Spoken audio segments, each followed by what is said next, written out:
Hi అండి అందరికీ. ఈరోజు నేను మా బాబు కోసం ఆరెంజ్తో హల్వా చేద్దాం అనుకుంటున్నాను.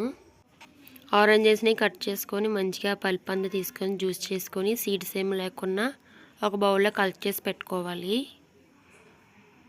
నెక్స్ట్ ఒక ప్యాన్ పెట్టుకొని ఇప్పుడు నేను చూపిస్తున్నాను కదా, ఆ కప్పుతో 2 కప్స్ వాటర్ యాడ్ చేయాలి. వాటర్ బాయిల్ అయిన తర్వాత అదే కప్పుతో 1 కప్పు షుగర్ వేయాలి.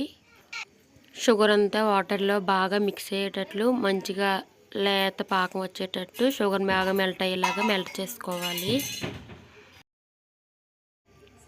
ఇప్పుడు మనం ఏ కప్పుతో అయితే వాటర్ షుగర్ తీసుకున్నామో ఆ కప్పులో సగం కార్న్‌ఫ్లోర్ తీసుకొని వాటర్ పోసుకొని వాటర్ వేసి ఎక్కడ ఉన్నలాంటి ఏమీ లేకుండా కలుపుకొని పక్కన పెట్టుకోవాలి. నెక్స్ట్ మనం షుగర్ అంతా బాగా మెల్ట్ అయిన తర్వాత షుగర్ లేకుండా షుగర్ అంతా బాగా మెల్ట్ అవ్వాలి. చూడండి, షుగర్ మనకి ఇంకా కరగలేదు, ఇది బాగా కరిగిపోవాలి. ఇలా షుగర్ అంతా కరిగిన తర్వాత మనం ముందుగా కలిపి పెట్టుకున్న కార్న్‌ఫ్లోర్ బ్యాటర్ ఉంది కదా, ఈ బ్యాటర్ని ఇందులో వేసి సిమ్లో పెట్టుకొని కంటిన్యూగా అలా తిప్పుతూ ఉండాలండి, లేదంటే ఉండలు కట్టేస్తుంది. అలా కలుపుతూ ఉండాలి. మనకి ప్యాన్కి అంటుకుపోకుండా దీనిలో 1 స్పూన్ నెయ్యి యాడ్ చేస్తే అంటుకోదు. 1 స్పూన్ నెయ్యి యాడ్ చేసుకొని మంచిగా అలా తిప్పుతూ ఉండాలి.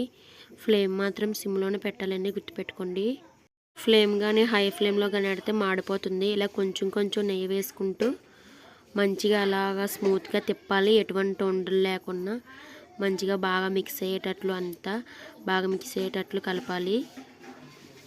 నెక్స్ట్ మనం ముందుగా రెడీ చేసి పెట్టుకున్నాం కదా ఆరెంజ్ జ్యూస్, దాన్ని ఇందులో యాడ్ చేసి మొత్తం మిక్స్ అయ్యేటట్లు అలా కంటిన్యూస్గా కలుపుతూనే ఉండాలి. మనం కలుపుకున్న మాత్రం వదిలేస్తే ఉండకట్టేస్తుంది. అలా కాకుండా మంచిగా కలుపుతూ సిమ్లో పెట్టుకొని ప్రాసెస్ అంతా చేయాలి, గుర్తుపెట్టుకోండి. దీనిలో ఇప్పుడు కొంచెం ఇలాచీ పౌడర్ యాడ్ చేయాలి. నేను యాడ్ చేశాను కానీ క్లిప్ తీయడం మర్చిపోయాను.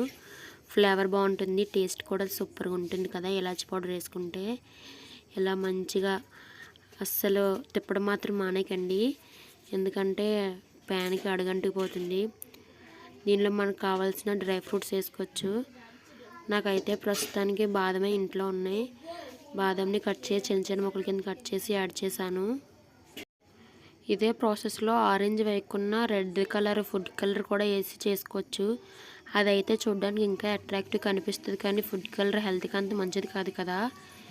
ఇలా అయితే చాలా హెల్త్కి మంచిది, ఎందుకంటే ఫ్రూటీ కాబట్టి యాడ్ చేసాం మనం.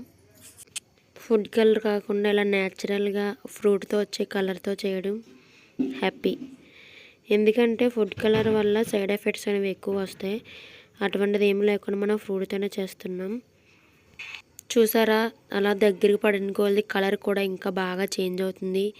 ఇలా ప్యాన్ నుంచి బాగా సెపరేట్ అయిపోవాలి, ప్యాన్ నుంచి వదిలేసినట్టుగా రావాలి. మొత్తం సిమ్లోనే పెట్టుకొని చేయాలండి, మర్చిపోకండి, గుర్తుపెట్టుకోండి.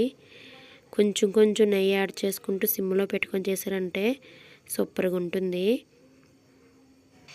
చాలామంది వీడియోస్ చూస్తున్నారండి, కానీ ఎవ్వరూ లైక్ చేయట్లేదు. ప్లీజ్ లైక్ చేయండి, మీరు చేసే ఒక లైక్ వల్ల వేరే వాళ్ళు చూడడానికి యూజ్ అవుతుంది. వీడియో లైక్ చేసినంత మాత్రాన మీ ఆస్తులే మీరు ఆశిస్తున్నట్టు కాదు కదండి. ప్లీజ్ సపోర్ట్ చేయండి, సపోర్ట్ చేసి లైక్ చేసి సబ్స్క్రైబ్ చేసుకోండి. ఇలా ప్యాన్ నుంచి సపరేట్ అయ్యి బాగా మంచి కలర్ వచ్చిన తర్వాత స్టవ్ ఆఫ్ చేసుకోవాలి.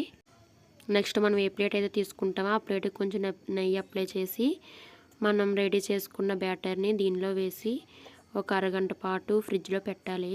అంతేనండి.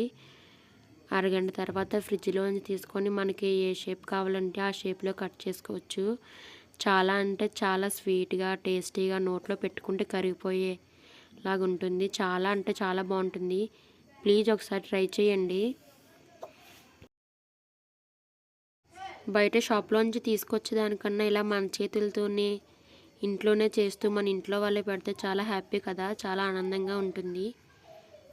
Please subscribe. Thank you for watching. Bye bye.